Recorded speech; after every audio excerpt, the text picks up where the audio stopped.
شروع اللہ کے نام سے جو بڑا مہربان نہایت رحم کرنے والا ہے۔ اہل کتاب کی عورتوں سے شادی۔ شیخ ابو بکر الباقلانی سے ایک عیسائی راہب نے سوال کیا کہ تم مسلمانوں کے اندر نسل پرستی ہے۔ ابو بکر الباقلانی نے کہا وہ کیسے؟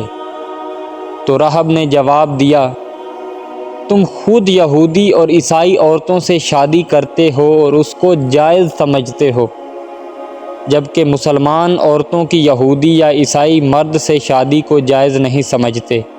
ابو بکر الباقلانی نے جواب میں کہا ہم یہودی عورتوں سے اس لیے شادی کرتے ہیں کہ ہم موسیٰ علیہ السلام پر ایمان لاتے ہیں، اور عیسائی عورتوں سے اس لیے شادی کرتے ہیں کہ ہم عیسیٰ علیہ السلام پر ایمان لاتے ہیں۔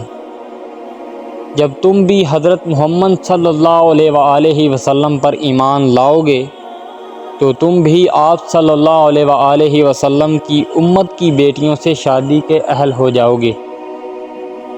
نکاح اور ایمان کے سوا کوئی عبادت ایسی نہیں جو حضرت آدم علیہ السلام کے وقت سے اب تک جائز ہو اور جنت میں بھی باقی رہے۔